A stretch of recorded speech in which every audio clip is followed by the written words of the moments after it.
Em nome de Jesus, amém. Quem aqui já tirou flecha? Vocês já tiraram flecha? Ó, tem uns índios aqui no meio.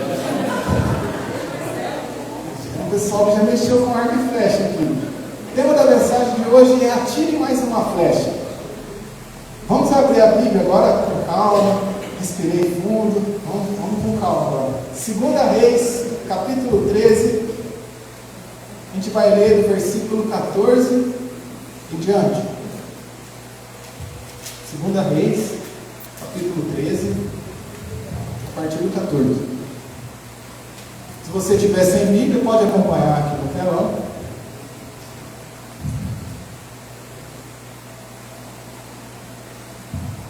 Diz assim: o profeta Eliseu foi atacado por uma doença sem cura, quando ele estava para morrer. O rei Jeoás foi visitá-lo. Então o abraçou e chorou, dizendo: meu pai, o Senhor foi como um exército para defender Israel. Então Eliseu disse: pegue um arco e algumas flechas. Jeoás pegou o arco e as flechas. E Eliseu lhe disse para que se preparasse para atirar. E o rei fez o que ele mandava. Aí Eliseu pôs as mãos por cima das mãos do rei e disse: abra a janela que dá para o lado da Síria. Então o rei abriu. Então Eliseu mandou: atire a flecha. Assim o rei atirou.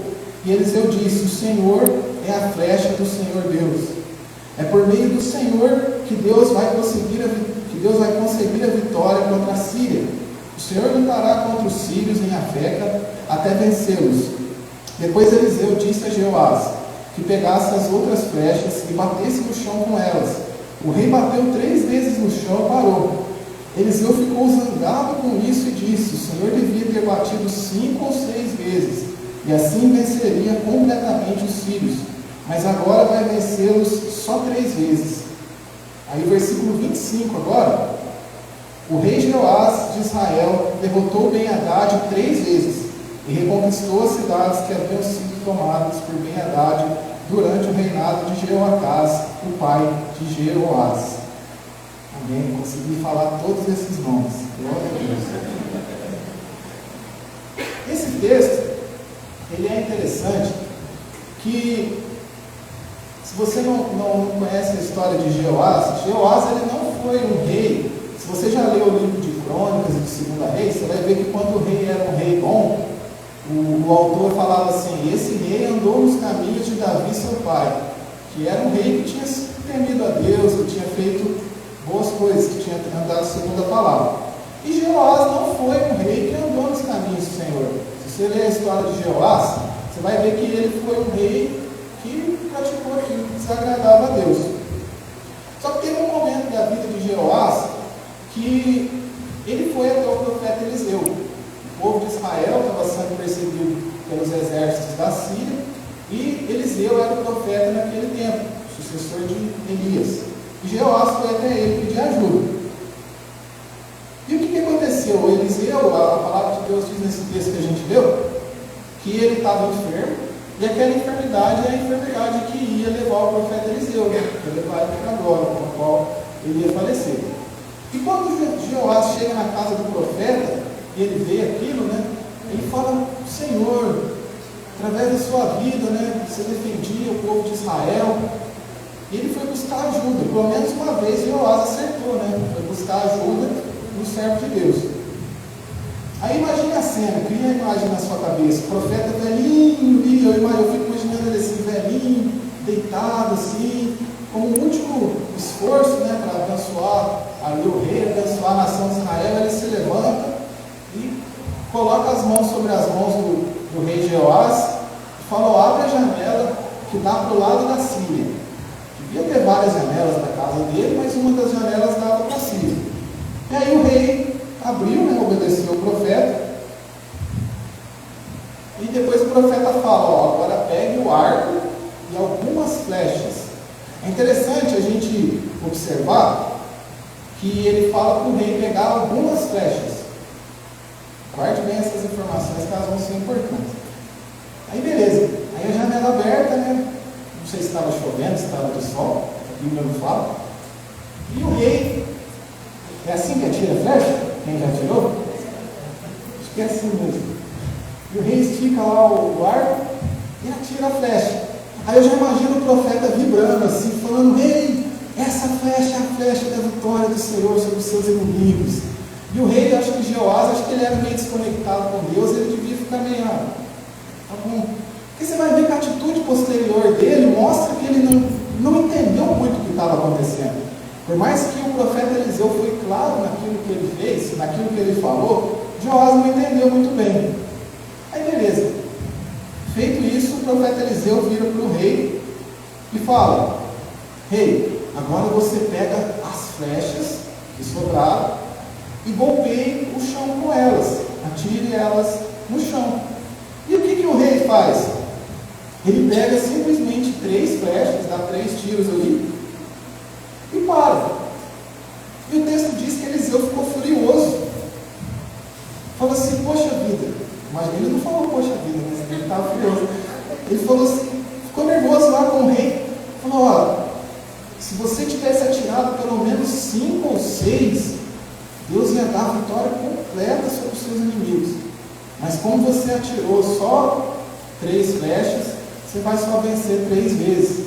Porque ali na Síria não era somente um exército, somente uma junta de inimigos. Eram várias juntas de inimigos que vinham da Síria. Então ele tinha que ter atirado mais flechas. Agora, qual que é o paralelo da história de Jeoás com a nossa história?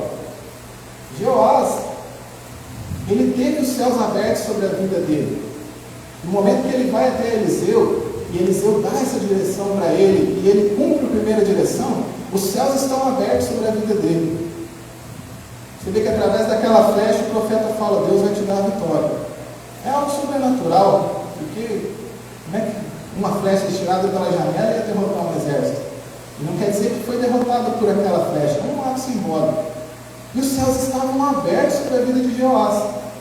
E aí o profeta fala para ele: ó, agora, a Bíblia ampliada, né? Aquela Bíblia que tem aqueles comentários a mais assim. E agora, como os céus já estão abertos sobre a sua vida, pega as demais flechas e atire-as todas no chão. Aproveite, o milagre de Deus está sobre você. E ele atirou só 3. Eu não sei se ele não acreditou, a Bíblia não fala, eu fiquei pensando comigo. Não sei se ele não entendeu que havia um mover de Deus especial naquele momento. Não sei se ele não acreditou em Deus, se lhe faltou fé. Não sei o que aconteceu com ele. E é interessante uma outra informação que você precisa guardar, para a gente entender aqui o restante, que os céus, eles não se abriram somente em cima da vida de Jeoás, mas eles se abriram sobre toda a nação de Israel. Porque o texto fala: através dessa flecha, Deus vai dar vitória para você e para Israel. Vai dar a vitória para toda a nação. Então olha que interessante, a atitude de um homem estava colocando em jogo a vida dele e a vida de toda uma nação. E os céus estavam abertos sobre ele, mas ele não soube aproveitar isso. Mas ele não soube aproveitar esse movimento, esse momento de céus abertos. E eu quero compartilhar aqui com a gente nessa noite 3 lições que eu tirei desse texto, porque nós, assim como Jeoás, nós recebemos direções e entramos num momento de céus abertos. E se nós não tomarmos cuidado, nós podemos fazer como esse rei, de não aproveitar esse mover, de não atirar todas as nossas flechas. E você vai ver, através aqui dessa mensagem, como que faz sentido, como que coincide essas 2 histórias. A primeira lição é: atire todas as flechas. Amém? Atire todas as flechas. Jeoás, ele não era uma pessoa desinformada sobre os céus abertos. Ele teve a orientação de Eliseu. Eliseu mostrou para ele que os céus estavam abertos, mas ele simplesmente ou ignorou, ou não creu, enfim, a gente não sabe ao certo o que aconteceu. Mas imagina, Deus, ele tinha 100% da vitória para conceder para ele. E ele se contentou ali com 30%. Agora imagine você, se Deus falar assim: filho, eu tenho 100% aqui para te dar. Você aceita 25%? Sim, Deus, ele quer te dar 100%. Você pode escolher se você quer 25%. Mas Deus, ele quer te dar 100%. Você vai se contentar com 25%? E com 50%? E 98? Ó, 98, cara. Pertinho, falta só 2 que deixam lá no céu. Depois quando você chegar lá, você descobre o que é. Nós, muitas vezes, por não atirar todas as flechas, nós estamos recebendo menos do que aquilo que Deus tinha para fazer na nossa vida. E que flechas são essas?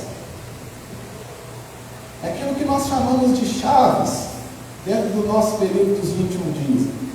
Eu quero aqui relembrar os irmãos de cada uma das 7 chaves que, parafraseando com a nossa história, são as nossas 7 flechas que nós temos nas nossas mãos, aprendemos a usar elas para poder usar. E se você fala, nossa Pedro, mas eu estou aqui, eu não participei da campanha, lá no Instagram da igreja tem 21 vídeos, foram feitos 21 dias para você poder aprender, pegar um resuminho ali de cada capítulo do livro e isso contextualizar dentro da campanha. A primeira chave é a oração. Mateus 16, 19 diz assim: e eu lhe darei as chaves do reino dos céus.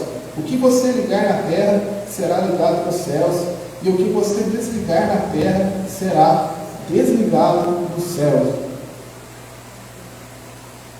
Vou falar rapidinho de cada um desses para a gente não se estender muito, mas você já parou para pensar no poder que uma oração tem? A Bíblia fala lá em Tiago, esse acontecimento aconteceu lá no livro de 1 Reis, que Elias era um homem sujeito às mesmas paixões. O que significa isso? Traduzindo para a linguagem atual, Elias era igual a você mesmo, era uma pessoa normal, e ele orou e por 3 anos e meio não choveu. E aí Elias orou de novo e voltou a chover. Teve uma história, um momento na vida de Elias também, que ele orou e caiu fogo do céu. Nós vimos aqui que nós oramos e pessoas foram curadas. Nós oramos e Deus tem enviado recursos para começar a construção do templo. Você sabe o que Deus fez na sua vida através da sua oração nesses dias? Muitas vezes nós negligenciamos a importância e o poder da oração, porque o poder não está na oração em si, mas na pessoa que a recebe. As nossas orações são feitas a quem? Não são feitas ao vento, não são expressões de uma fala positiva. As nossas orações são feitas a Deus, e Deus tem todo o poder. Amém? Amém. Tem uma frase que está lá no livro dos 21 dias de C.S. Lewis, que ele fala assim: há um céu aberto dentro de um quarto fechado quando eu começo a orar. Quando você entra lá no seu quarto, ou seja onde você ora, no seu local de trabalho, na praça. Aqui, infelizmente, não tem como a gente falar na praia, né? Eu vejo os pregadores assim, às vezes das pregações que eu assisto. Nossa, você que tem o costume de orar na praia, eu falo, amém, Deus, eu recebo isso na minha vida. Por enquanto não dá.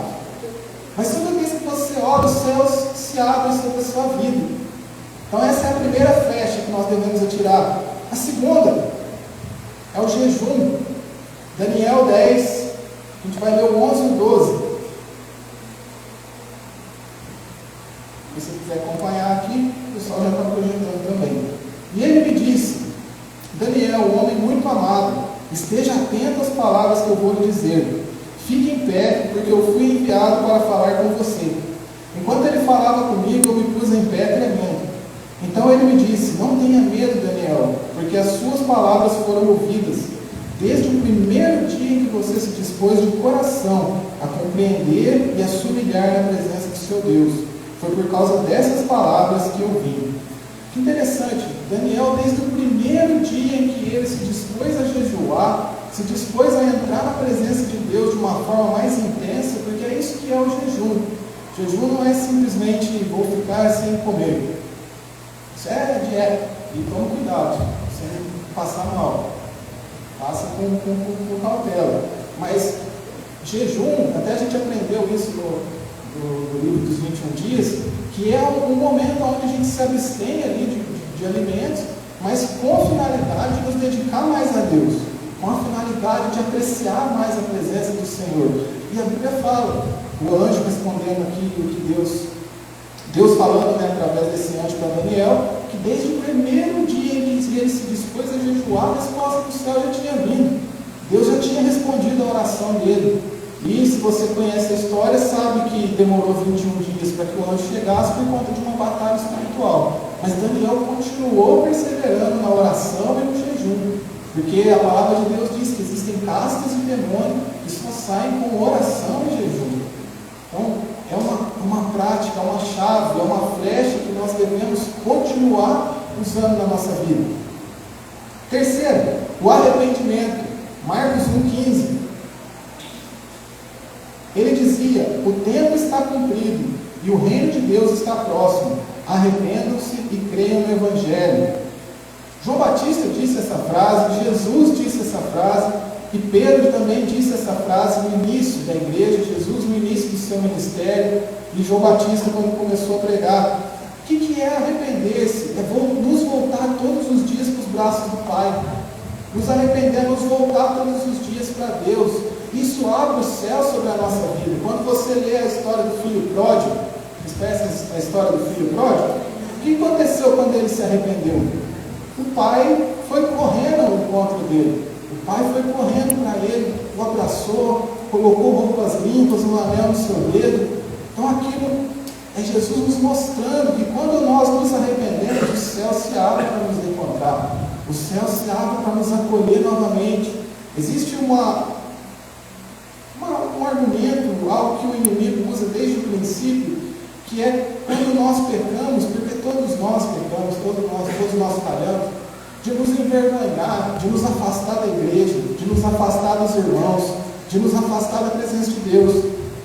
Para quê? Para que a gente não se arrependa, para que a gente perca a nossa comunhão com o Senhor. Mas você vai encontrar na Bíblia, do começo ao fim da história, Deus nos chamando ao arrependimento. Lá em Isaías ele fala assim: ainda que os seus pecados sejam vermelhos como a escarlate, eu quero tornar a sua roupa, né, que representa o nosso estado, seja vermelho como a escarlate. Vem conversar comigo, que eu quero tornar elas brancas como a neve. Uma coisa que eu aprendi esses dias, que eu não tenho como desenhar aqui, mas imagine comigo aqui rapidinho uma linha, aí você está aqui na linha, e a linha continua. Imaginou uma linha aí na sua cabeça? Aí você está aqui. Aqui é quando você nasceu, e aqui é quando você aceitou Jesus.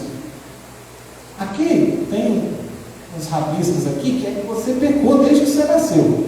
Aí você aceitou Jesus, seus pecados foram perdoados. Jesus te aceitou. Só que aqui é quando você vai para a glória encontrar com Jesus. Essa linha mostra que você continuou pecando. E olha que interessante, isso aqui eu aprendi lendo aquele livro Nas Garras da Graça. Jesus, ele te aceitou sabendo dos pecados que você já cometeu e sabendo dos pecados que você ainda ia cometer. E se Jesus, ele me aceitou sabendo dos erros do passado e sabendo dos erros do futuro, por que eu vou fugir dele quando eu pecar? Por que eu vou me afastar dele quando por um deslize, por um vacilo que eu cometo, todo mundo vai cometer? Por que nós vamos nos afastar dele? O dia que eu vi essa ilustração, eu falei assim: Deus, eu não mereço, mas eu vou para a tua presença buscar o teu perdão, porque é isso que o Senhor espera de mim. Então Jesus, ele te aceitou sabendo de toda a sua vida, sabendo de todos os seus fracassos, sabendo de todos os seus acertos. E ele espera, não que você seja perfeito, que você se aperfeiçoe. E que sempre que você errar, 1 João capítulo 2 diz: filhinhos, eu vos escrevo isso para que vocês não pequem. Põe aí para mim, não estava no script? 1 João 2:1. 1 João 2:1. Meus filhinhos, escrevo isso a vocês para que vocês não pequem. Que era o que estava escrito no capítulo anterior, que falava assim: aquele que tem comunhão com Deus anda na luz, e, resumindo ali, né, se você pedir perdão, o sangue de Jesus te purifica de todos os pecados. Meus filhinhos, escrevo isso para que vocês não pequem. Porém, se alguém pecar, temos Jesus Cristo, que faz o que é correto. Ele nos defende diante do Pai. Põe 2 para mim. E por meio do próprio Jesus Cristo, que os nossos pecados são perdoados.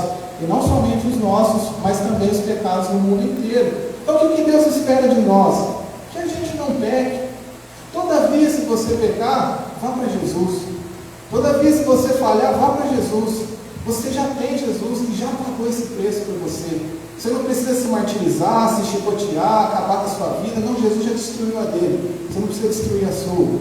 Você só precisa ir até ele e aceitar esse perdão que ele te deu. Isso é a graça. Fala assim, Pedro, mas Deus como é que Deus faz uma coisa dessa? É a graça de Deus. É a graça de Deus na nossa vida. Número 4, a adoração. 2 Crônicas 20, 19 ao 22. Aí os levitas, que eram descendentes de Coate e de Corá, começaram a louvar o Senhor Deus de Israel em voz bem alta. Na manhã seguinte, todos se levantaram cedo e foram para o deserto de Tecoa. Ao saírem, Josafá ficou de pé e disse: povo de Judá e moradores de Jerusalém, escutem, confiem no Senhor seu Deus e estarão seguros.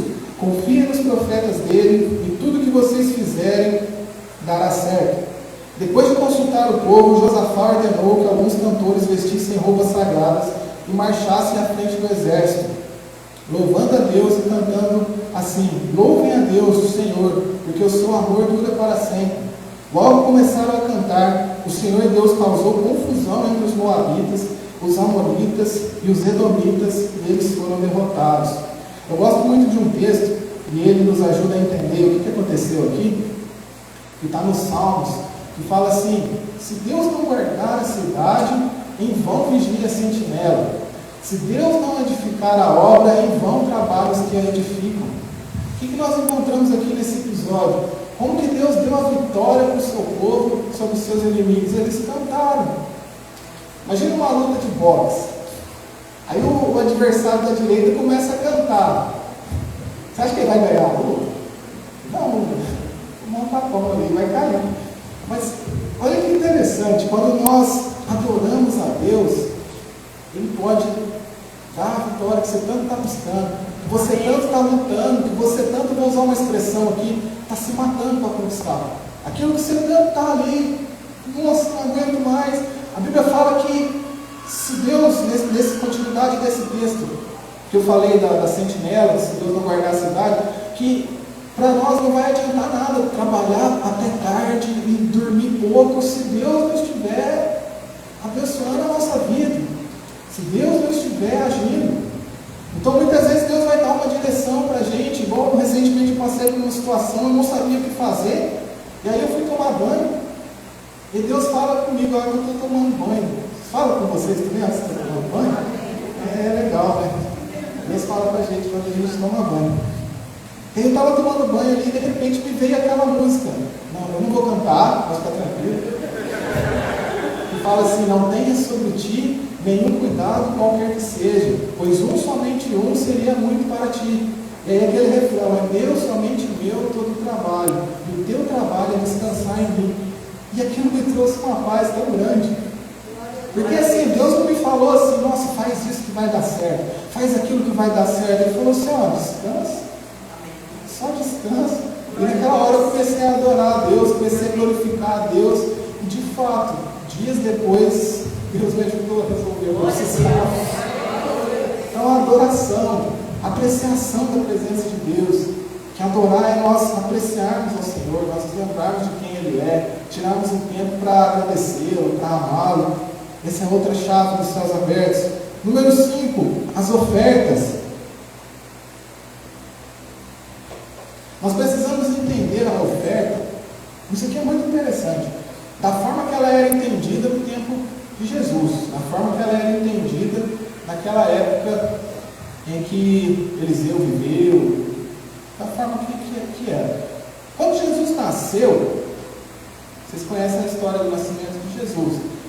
Os 3 reis magos, eles vão até Jesus, o que eles entregam para Jesus? Incenso, ouro e mirra. O que era aquilo que eles estavam fazendo? Eles estavam entregando uma oferta. E o que era a motivação no coração daquele que ofertava? Eu vou entregar algo para alguém maior do que eu. No caso deles, eles reconheciam ali Jesus como Deus. E eu vou honrá-lo com a minha oferta. Que cada um deles tinha o que eles tinham de melhor, que era o incenso, o ouro e a mirra, que eram especiarias ali daquela época. Hoje o princípio não mudou.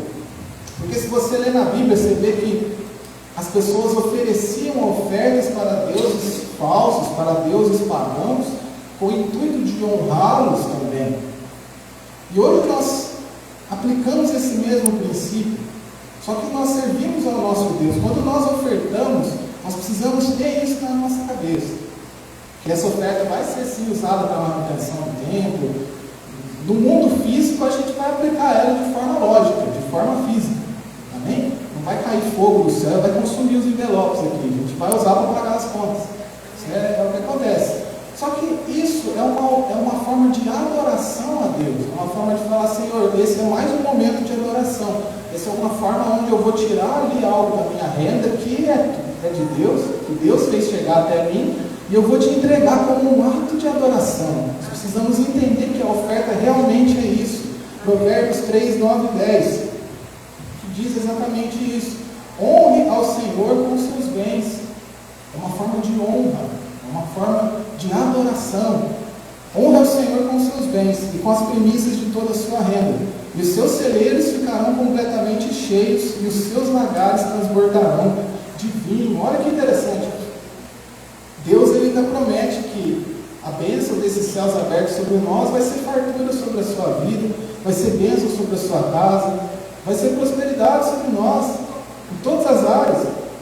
Então nós temos essa chave dos céus abertos sobre a nossa vida, igual o pastor fez o apelo aqui agora há pouco, que a construção do templo já se iniciou, estão precisando comprar bastante materiais, muitas coisas, o custo é elevado, então se você pode, se você tem isso, até na nossa campanha a gente tinha um dia lá para nos planejar. Eu acho muito interessante isso. A gente não pode fazer nenhuma loucura, a não ser que Deus te conduza. Mas eu achei muito sábio o que está escrito no livro. Falava assim, ó, se planeje e faça uma oferta de honra ao Senhor. Então vamos sim fazer uma oferta ousada, mas nos planejando, porque Deus honra também aqueles que se planejam, que se programam. Mas pense nisso, ore ao Senhor. Se você ainda não fez essa oferta especial a Ele, se planeje. Veja que nós estamos numa fase agora que vamos precisar, vai ser muito bom. O 6, a intercessão, número 6.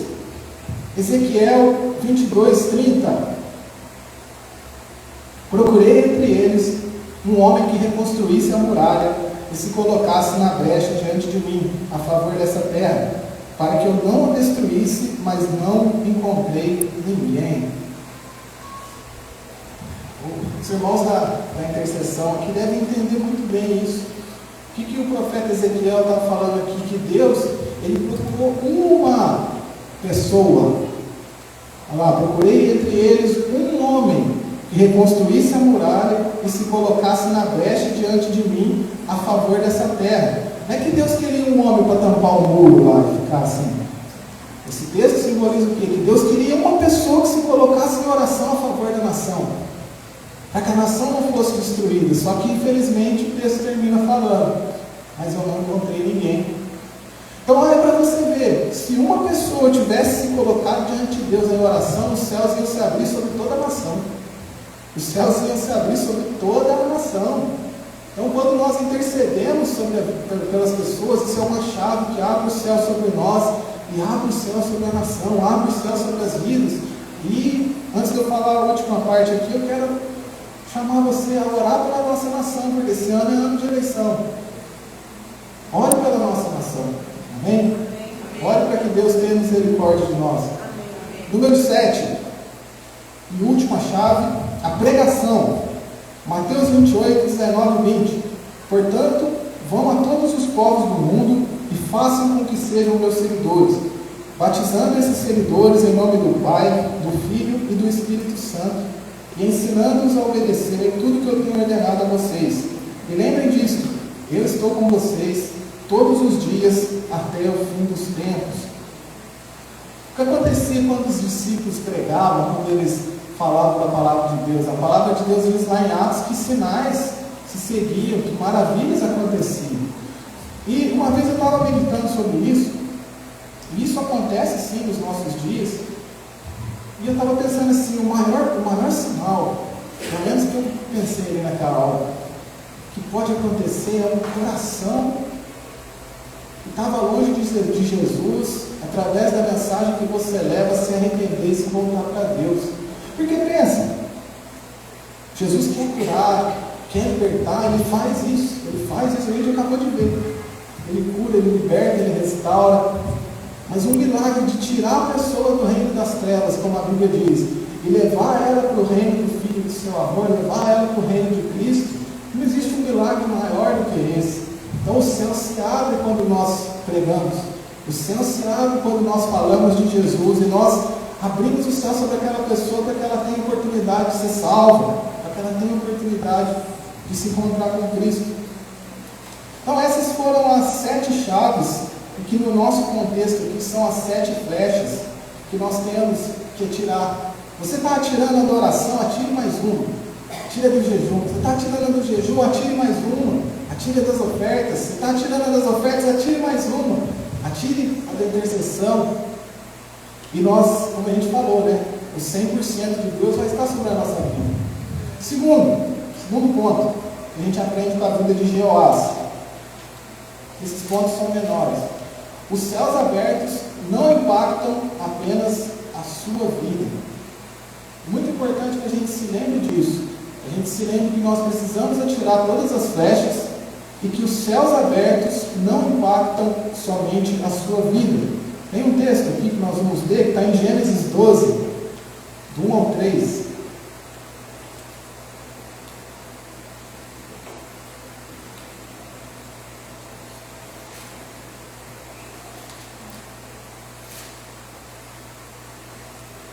Se você for parar para pensar, imagina, a história que a gente leu na Bíblia hoje poderia ser outra história se Jeoás tivesse aproveitado os céus abertos, se ele tivesse atirado todas as flechas, porque a gente não ia ler que teve somente 3 vitórias.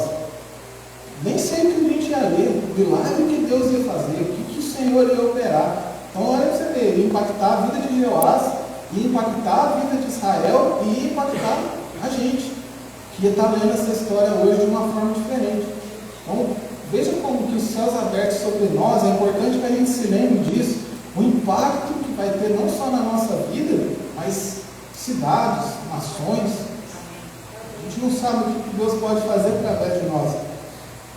Gênesis 12, de 1 a 3, certo dia o Senhor Deus disse a Abraão: saia da sua terra e do meio dos seus parentes e da casa do seu pai, e vá para uma terra que eu te mostrarei. Seus descendentes vão formar uma grande nação, eu o abençoarei, e o seu nome será famoso, e você será uma bênção para os outros. Abençoarei os que o abençoarem, e amaldiçoarei os que o amaldiçoarem, e por meio de você eu abençoarei todos os povos do mundo. Isso está no coração de Deus, nós precisamos sempre nos lembrar disso, que Deus ele abençoa as nossas vidas com a finalidade de abençoar outras pessoas também. A Bíblia diz lá em Tiago: vocês não têm nada porque vocês não pedem. Só que vocês pedem e não recebem porque vocês pedem pensando apenas nos seus próprios deleites. E aqui, vale a pena a gente destacar que não é errado você pedir algo para você, para a sua família. Deus quer te abençoar, Ele quer abençoar a sua casa. O errado é quando eu me preocupo só comigo, quando eu não penso nas outras pessoas, quando eu não penso em falar assim: Senhor, me ajuda a aprender. Vou criar um exemplo hipotético aqui. Eu quero que o Senhor me ajude a aprender um instrumento para mim poder tocar no louvor e ensinar outras pessoas, igual o nosso irmão Marcelo tem feito. Amém. Graças a Deus. Eu lembro do Cecel, testemunho aqui mais ou menos, quando o Cecel começou com os vídeos, né, começou a falar, a gente sempre falava, né, que em breve vai ter a escolinha de Cecel, né? Lembra, Marcelo? E graças a Deus, hoje Deus tem abençoado o Maciel e ele tem levado esse ensino para muitas pessoas, pregado através da música. Então nós precisamos nos lembrar disso, assim como Deus abençoou Abraão, através de Abraão, Deus enviou Jesus e abençoou todas as nações da terra. Os céus abertos sobre a nossa vida vão abençoar nós e as outras pessoas também. É uma bênção? É, e é uma responsabilidade. Não se esqueça disso. É uma grande bênção e é uma grande responsabilidade que Deus colocou sobre nós. E por último, número 3, siga as direções do profeta. 2 Reis, a gente vai voltar lá no primeiro texto, 2 Reis 13, 18 e 19.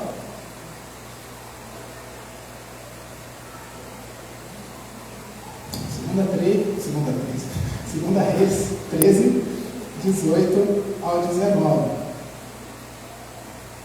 E depois Eliseu disse a Jeoás que pegasse as outras flechas e batesse no chão com elas. O rei bateu 3 vezes no chão e parou.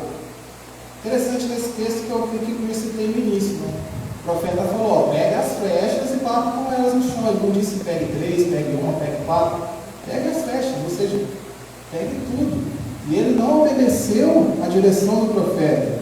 Se Jeoás tivesse seguido a orientação de Eliseu, o que a gente falou, o destino dele da nação e a história que a gente ia ler hoje ia ser diferente, ia ser outra.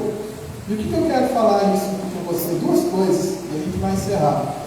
Existem oportunidades na nossa vida que são únicas. Existem oportunidades que se repetem e existem oportunidades na nossa vida que são únicas. Como saber qual é qual? Se você descobrir, por favor, me ensine.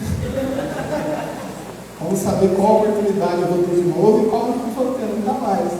Essa oportunidade foi única, porque depois disso o profeta Eliseu faleceu. Então não havia mais ali o profeta Eliseu. Então Jeoás teve uma única oportunidade, dos céus abertos sobre a vida dele, as flechas na mão dele, e ele não soube aproveitar, que acabou prejudicando ele, sua família, sua nação. E recebeu ali 30% da bênção de Deus só porque ele ainda venceu as 3 vezes. E a outra coisa que a gente aprende aqui nessa última lição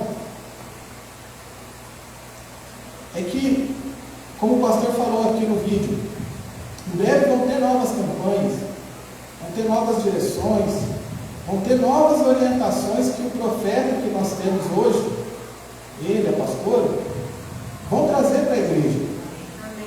E é muito importante a gente, como igreja, estar engajado nessas direções. Porque Jeoás recebeu as direções através daquele profeta, o profeta Eliseu. E são direções que muitas vezes nem o próprio pastor ainda sabe, mas Deus vai trazer o coração dele para ele comunicar com a igreja essas direções. Então, se vier uma próxima campanha, se engaje nessa campanha. Se vier uma próxima orientação para a igreja, esteja engajado nessa orientação. Lembre que isso faz parte dos céus abertos sobre a nossa vida, de seguir as orientações do profeta, assim como Jeoás deveria ter feito. E para encerrar, pedir para você se colocar de pé.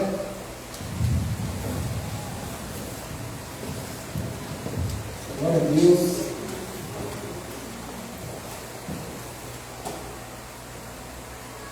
Então nós aprendemos, nesses 21 dias, as 7 chaves, que nós transformamos elas em 7 flechas hoje.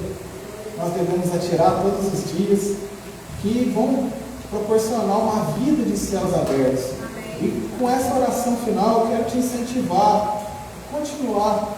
Às vezes pode ser que você não continue orando 3 vezes ao dia, mas continue a sua oração. Se você começou o propósito de evangelizar alguém, continue evangelizando aquela pessoa. Se por um acaso você colocou algum pedido aqui nessa taça, ou naquelas lições lá do livrinho que a gente colocava alguns pedidos, você colocou e ainda não aconteceu na sua vida, persevere. Continue orando, continue adorando a Deus, porque eu tenho certeza, assim como na minha vida, na vida de vocês, Deus tem feito muitas coisas, Deus tem feito milagres, Deus tem nos protegido, tem nos guardado. Sabe, eu paro para pensar, quando a gente olha assim, para a realidade do mundo, para a realidade das coisas, e olha para a nossa vida e fala assim, poxa vida, nós estamos aqui, bem vestidos, saudáveis, nos alimentamos, temos um lugarzinho para repousar a nossa cabeça no final do dia. Sabe, nós temos que aprender também, irmãos, que Deus ele cuida da gente nos pequenos detalhes. Às vezes a gente se frustra por esperar de Deus só as coisas assim imensas mesmo. E Deus pode fazer isso, pode. Só que enquanto a gente não começar a olhar para o pequenininho, enquanto a gente não começar a agradecer a Deus pelo mínimo, falar, Senhor, muito obrigado, porque hoje eu tenho um prato de comida para comer. Senhor, muito obrigado, porque eu estava com sede, estava na rua, eu tinha dinheiro para ir ali comprar uma garrafa d'água. Sabe, nós somos chamados por Deus a observar Ele nos detalhes, a observar o cuidado dele nas nossas vidas. Isso vai nos livrar, irmãos, de tanta dor de cabeça. Isso vai nos livrar de tantas portas abertas para o diabo agir. Porque muitas vezes o diabo aproveita disso para colocar frustração na sua vida, para te afastar de Deus, para falar, ó, tá vendo? Você pediu isso para Deus, Deus não fez isso, mas Deus fez 10 coisas na sua vida, uma que ainda não aconteceu, o inimigo maximiza ela e te afasta de Deus por causa disso. Nós possamos ter um olhar carinhoso para o nosso Pai, nós possamos ter um olhar de gratidão para Ele, falar, Senhor, graças a Deus pelos irmãos que já receberam o seu milagre. Eu ainda não recebi, mas eu sei que eu vou receber, Pai. Eu vou continuar orando, eu vou continuar clamando, e eu creio que o Senhor vai me abençoar. E aquele outro irmãozinho que na próxima semana for contar o seu testemunho, eu vou me alegrar com ele, eu vou ficar feliz, e logo eu vou contar o meu, e os irmãos vão se alegrar comigo, sabe? Coloque essa alegria no seu coração, observe Deus nos detalhes, amém? Então que Deus abençoe a nossa vida, e que esse seja apenas o começo, irmãos. Apenas o começo. Lembre-se disso, a campanha não acabou. O que acabou foi o teu tempo de treinamento, o teu tempo de aprendizado. Agora é a hora de você colocar mesmo em prática essas 7 chaves, essas 7 flechas, viver os céus abertos sobre a sua vida. Feche seus olhos aí, vamos orar. Senhor nosso Deus e Pai, nós queremos te agradecer, Senhor, de